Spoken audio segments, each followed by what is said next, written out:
Hello, everybody. I'm your presenter, Jay Onwuka, and I would like to introduce you to the world of the Melzan Cycle.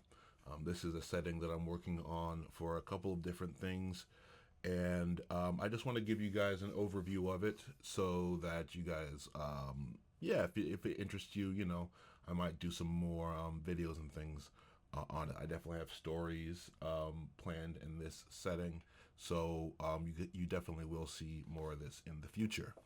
Um, so what I'm going to do for this overview is basically just start from sort of the top level and give you an idea of the kind of world order in this system. And I'm not going to spend too much time on any particular point here. If something interests you, like I said, definitely leave a comment.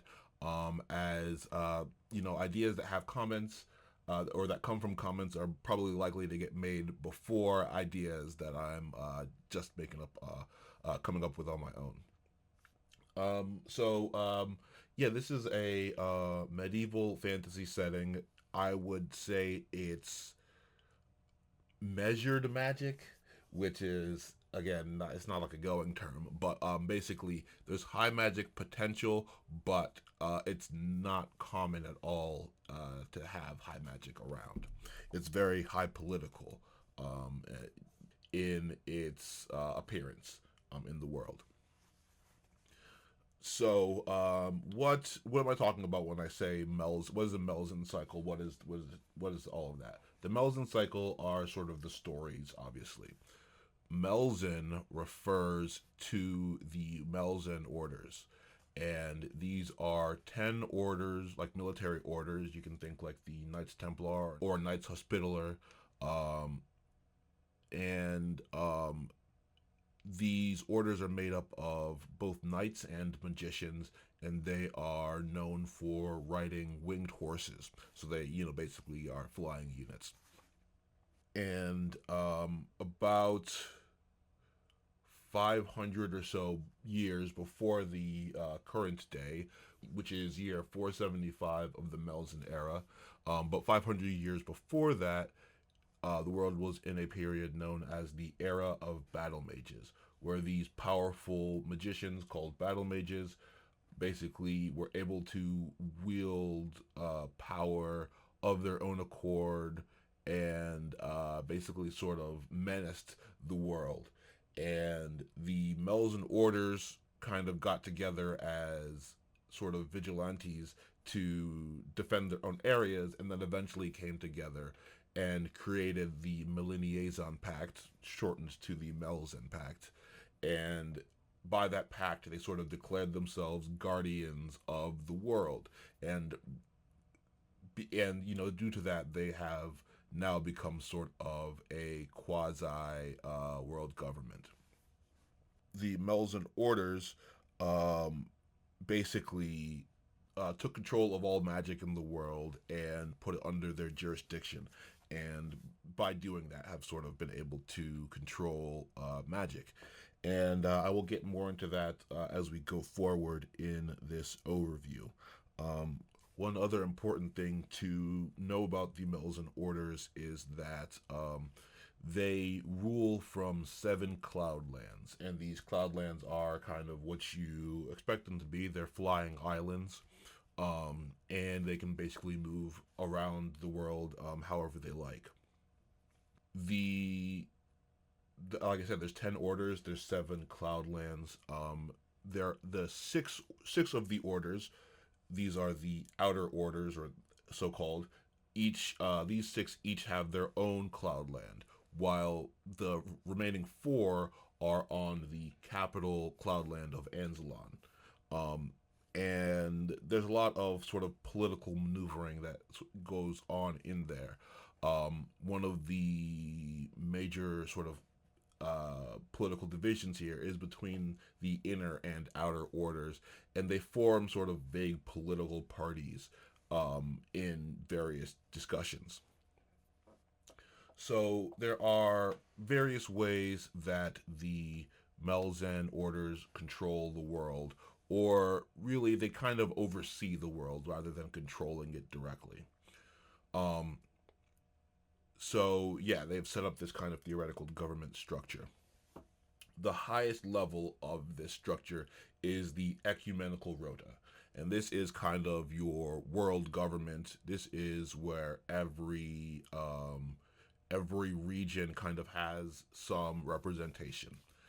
The ecumenical rota is basically just sort of organizing all of the peoples of the world into various groups so decisions can be made. And this is sort of inspired by the setup of the imperial diet of the Holy Roman Empire. And so, how this is set up is that the areas of the surface world are split into various circles, and these pretty much correspond to like the empires and such, right? And then these circles are made up of a number of stakes, and these stakes are corresponding to like satrapies and sub-regions, provinces of a larger political unit, right? So in that way, theoretically, all of these places have representation, and the ecumenical rota could get together and sort of make decisions that override everything else. The thing about it is that the ecumenical rota has never actually met, and it's really just sort of a theoretical construct by which the Melzan orders can say we are actually being sponsored or being sanctioned by all of the peoples of the world to guard them. Um, so there was only ever one kind of rota meeting. This was the first rota, and this is kind of just sort of um, a messy diplomatic setting. A messy diplomatic situation, which led into a series of wars by which the Melzan orders cemented their control over the world. But it's not like this ecumenical rota actually like exists and meets. It's just like their sort of rhetorical tool. The actual top governmental body, so to speak, in this setting for the world itself is the ecumenical synod. Now, where the rota was made up of sort of representatives of all of the nations, etc., on the world, the ecumenical synod is only made up of the grand masters of the 10 orders. And together they have authority over basically the rest of the Melzan League system. And yeah, their decisions are basically ironclad. Despite that, they kind of meet irregularly. Their job isn't sort of manage things day to day. The Synod gives sort of the day to day management over to a group called the Consistory. The Consistory is made up of 5 members from each of the orders, which makes 50, and then there is a 51st member. And this member comes from the land of Mum, which is the primary surface region, which is governed by the Melzan League, sort of directly. And so that 51st member is either the High Inquisitor of Mum or the Major Domo of Mum, and they alternate on a yearly basis. The consistory's main job is to appoint the members of the 3 courts, as well as the leaders of the various Melzan ruled regions of the surface. The 3 courts are the major method by which the Melzan League sort of hears complaints and appeals from the surface world, which they still do from time to time. So basically, complaints come up to one of the 3 courts, and then it's pushed from there further up the system. So the 3 courts are the magistral court, the temporal court, and the spiritual court. To start with the spiritual court first, this court is basically centered around dealing with affairs of religion and the spirit. So there are a couple things that are sort of really important here. Number one is that religion is a major sort of political and social force. So unlike in, you might say, standard D&D, there are religions in this setting in a way that's kind of analog to what we have in the real world. So they're basically based, part on the differing pantheons and part on differing practices. But one important thing to remember is that all deities do exist. Um, Certain peoples may be worshiping the same deity under different aspects. Things like that do happen, but there are sort of close to verifiable actual deities in this setting. Another important thing is that there is a whole lot of interplay between the mortal world and the immortal realms outside of the mortal world. And by that, it's not to say that there is necessarily a lot of like organizing between the two. There's no sort of interplanar groups that sort of cross between the mortal world and the immortal realms. It's more that um, essentially the cycle of life and death for mortals is what creates time in the immortal realms. So their so like the progress of mortals is actually really important for immortal beings. And then on the other hand, it's possible for mortals to go to the immortal realms while still being alive. And that means that they like people bring their own sort of culture and needs and things into that realm, and there is like it's not like there's cross planar kingdoms or anything like that, but there is some kind of coordination, and there is a not coordination necessarily, but like interaction, let's say. So these things are actually real, and it's all of these things that fall under the purview of the spiritual court. Um, the next court I want to sort of talk about is the magistral court. Um, to begin with, it should be pretty obvious that magic is a dangerous power, so they would definitely want to regulate it, especially with their origin in opposing the battle mages. They have a specific sort of reason in their driving purpose to make them want to, keep control of this. And they do this in part through the magistral court, but it's really through the magisterial synod and the academies. So basically, when the Melzan orders first came to power, they they shut down all of the magic academies on the surface. So there were no places where you could just go and learn sort of high level magic. And then they created 10 academies on the Cloudlands, one academy for each order. And this is the only place that people can go to become certified. And only graduate magicians can do magic legally. So there's a lot that goes into this. I don't want to sort of belabor the point, but it's that process of graduation that has, helped basically narrow the number of people who become magicians, fully fledged magicians, and also it's a way to kind of indoctrinate people into seeing things the way that the Melzani see them. And then on the other hand, the Melzan League has created a system of magical law called the magistracy system. And basically, they impose a magistrate at least on every circle and likely on every stake. So every every domain, province, etc. And these magistrates are basically responsible for making sure that no illegal magic is proliferating, um, and so on. So the magistral court is important because it's the place where magistrates would bring up any issues that they sort of can't handle themselves, And then the magistral court will generally appeal up to the magisterial synod, which is made up of the chancellors of the 10 academies.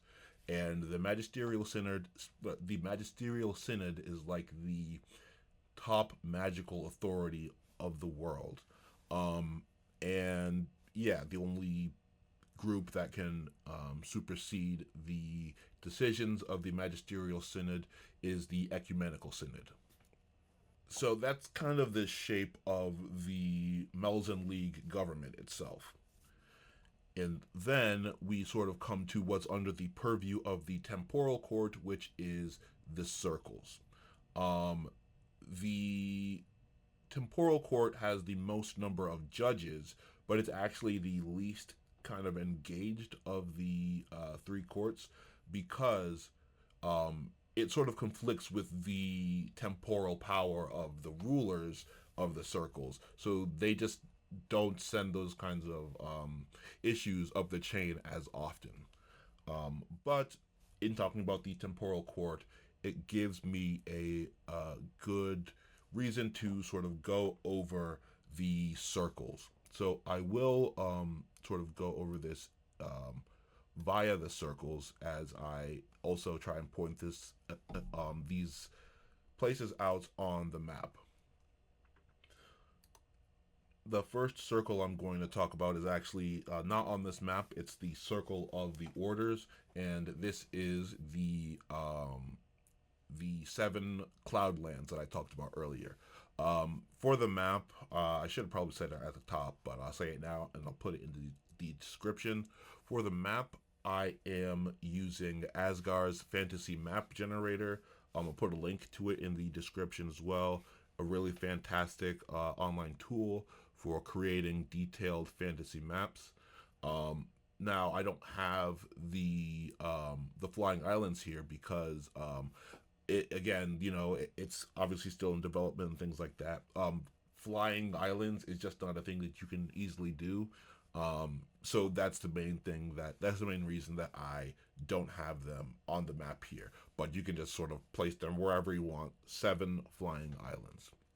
Next, let's talk about the Vihari Empire. This is so the Vihari Empire and the Empire of Coruscant are two Borg empires, and the Borg are an orc people. They're the founders of these empires. The Empire of Coruscant is the original Borg Empire, and it used to be the power that took the north part of the eastern continent. But about 500, actually about 475 years ago, the Vihari Empire rose up, took a lot of Coruscant's territory, and in the last 200 years, they have conquered southward. So the northern part of their territory is primarily Orcish, and their southern territories are more human, but there is some interplay there. Another circle is the Khan hegemony, and this is in the south of the eastern continent of Suran. It is the major quote unquote human power in the world.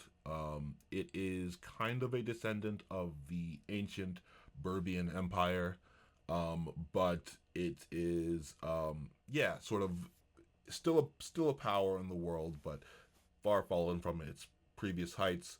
And then the other major power on Sriran is the Shanjarian hegemony, which they originate with the Newman elves, who had their heyday maybe 3,000, 4,000 years ago. So they are on a way deep decline, I guess. But that doesn't mean elves have declined, really. It's just that this group itself kind of has. Then on the western continent, which is called Arita, the major power is the Malaxian Empire, which is its own circle. This basically, sort of to give the history of this, would take a long time, and I'm hoping to do a history episode sometime in the near future. But the Malaxian Empire is a young empire with its own sort of fresh new religion, splintering off of the major religion of the world. So they occupy about half of the territory of Malaxia. And then the two final sort of fully independent circles, I guess we can say, are the Ursian hegemony and the Vaishian hegemony on the western coast of Arita. These are let's say elf heavy regions.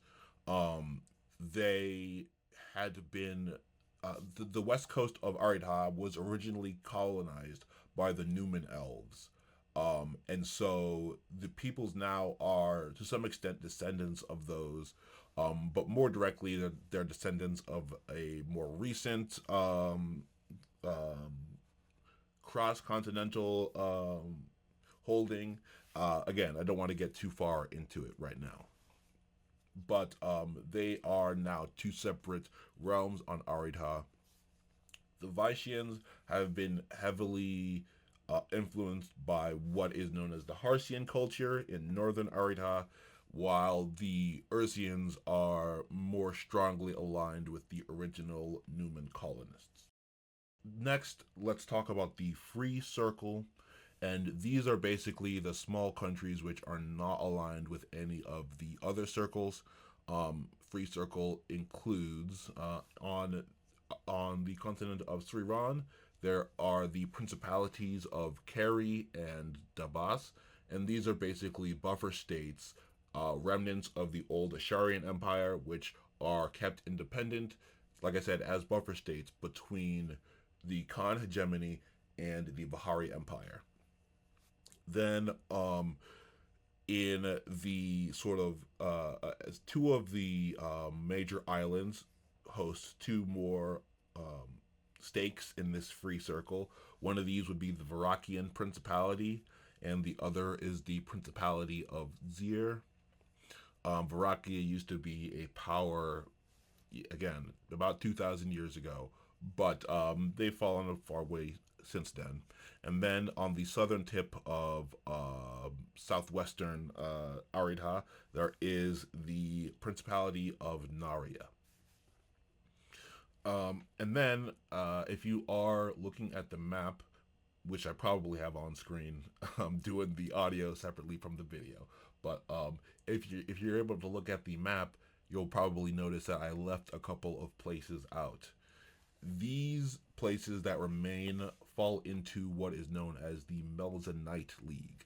Now, I spoke about the Melzan League earlier, and the Melzan League is the sort of the 10 orders and their governmental structure. That's the Melzan League. The Melzanite League are the various regions on the surface which they control directly. Basically, they have their own appointed people there, and the orders are basically allowed to do whatever they like when they go down there.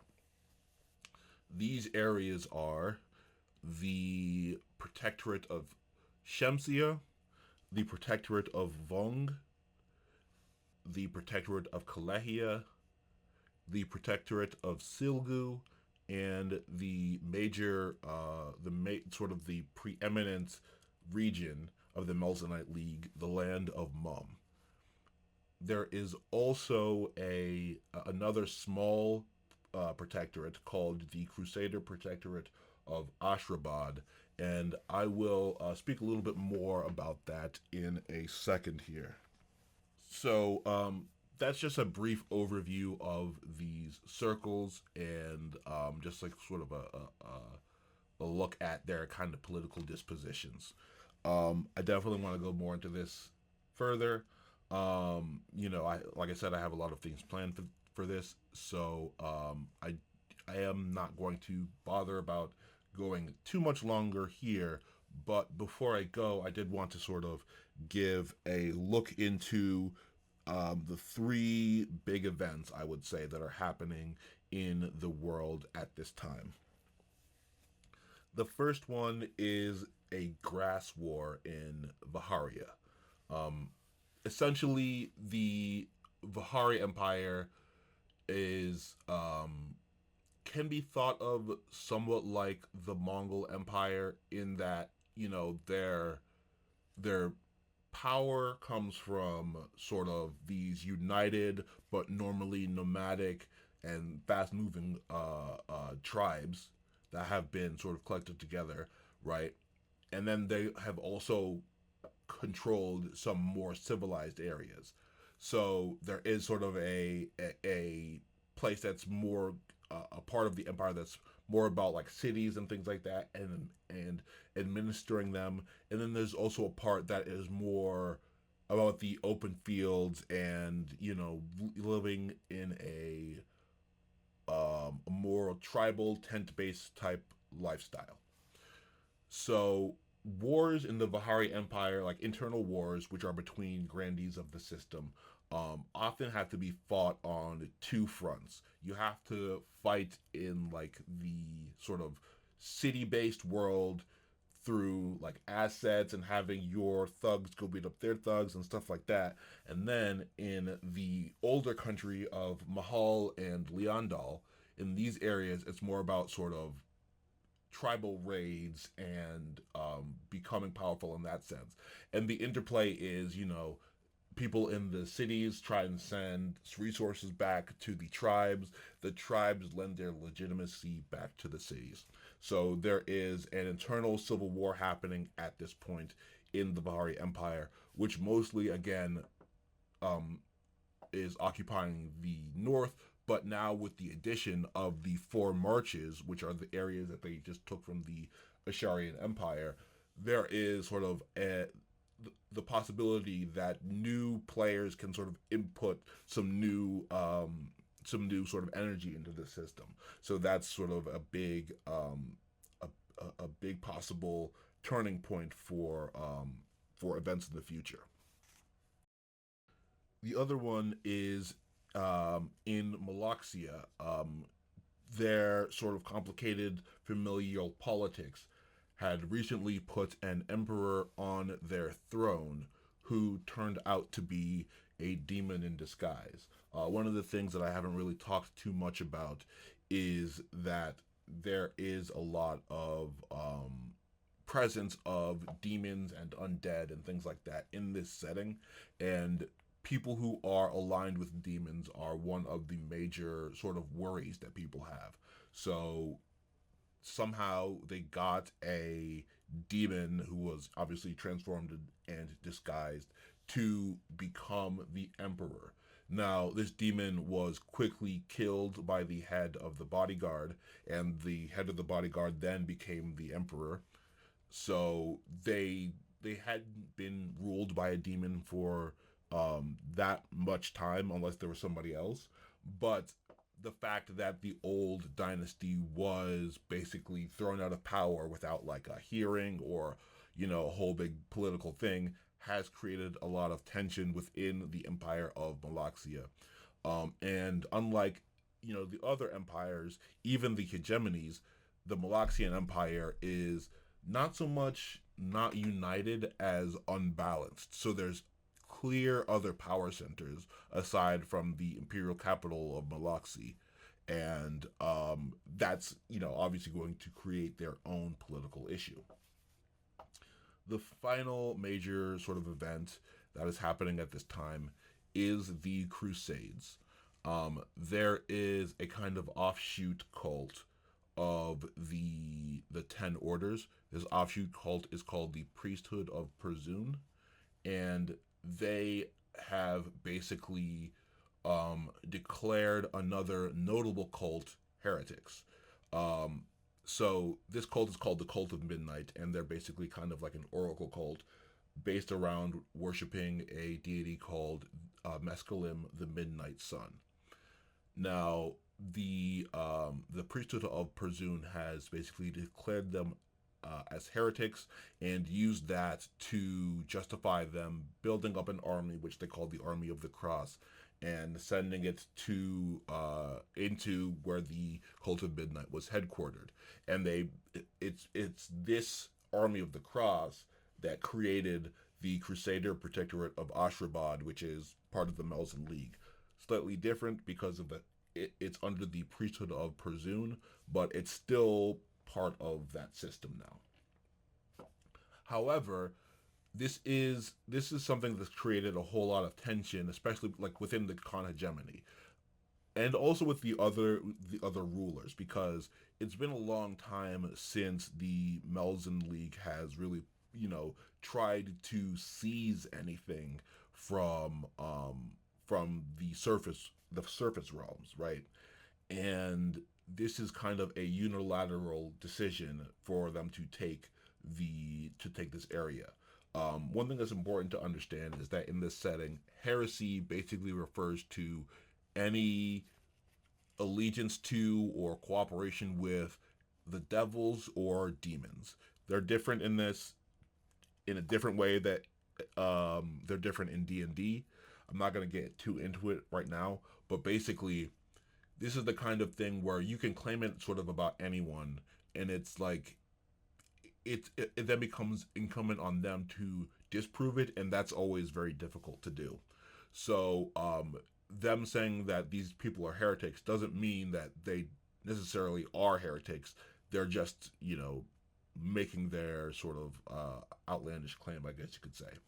Um, but the thing is that because the Army of the Cross is kind of like quasi backed by the Melzan orders, the rulers, the Lord Sovereign King of Kobasan and other powers don't necessarily want to move immediately against the Army of the Cross, because what if then the orders then send down their cohorts and use their powerful magicians and things like that. So they have sort of begrudgingly accepted that there is that the priesthood is allowed to, I guess, stay there, and their army is allowed to stay there. Now, number one, the Army of the Cross is causing a lot of issues in that region because they're calling everybody who's around that area heretics and things like that. For another, the leadership of the Cult of Midnight actually escaped. So the place that the Army of the Cross invaded was the Great Temple of Midnight, which is the headquarters of the Cult of Midnight. But the leadership actually escaped and went deeper into the Khanian lands. So the thing is that like they had the leaders of the Army of the Cross haven't made any indication that they're going to stop coming after the Cult of Midnight. So, and the fact that other nobles are giving these cultists refuge, because being a cultist is not actually like a bad thing on its own in this setting. So they're giving these people refuge because it's like an ancestral religion and everything. They might not all believe in it themselves, but they respect it, and they don't respect what the Army of the Cross is doing. But because of that, like the Army of the Cross may launch a second crusade at any point, may continue to push out. And then the other rulers of the world are now watching to see, okay, are offshoots of the Melzan orders now going to start carving up our territories? And if so, what do we do about that? So those are the three sort of big issues that are happening at the current day of 475 in the Melzan era. And this is the world that I'm going to be sort of exploring in my own works, at least for a little bit. I do have, a big outline and a lot of stuff written for this. I have a plan for a longer story. I don't want to sort of box my in there, but I do have a plan for something like that already written out in full. So you will definitely see something from this. If you want to see something, the way to see something the quickest though is to put a comment down there, say something that you liked about this and something that you'd like to know more about, and I will definitely endeavor to fill out this world a little bit for you guys. I should also say, I guess, that I do have vague plans to put something together that would let people play games in this setting. Um, I don't have any, firm plans right now in my mind. It's like a free PDF or something like that. But I do have like tabletop in mind for this. So yeah, definitely let me know what you think. If you want me to develop any particular point or anything like that in the setting, and I will be back soon with more videos on this setting, this Melzan Cycle setting, and on D&D and definitely pro wrestling is something I'm gonna add in here, and other stuff as well. So yeah, stay tuned. I'll see you guys soon. And if you're still watching at this point, thanks.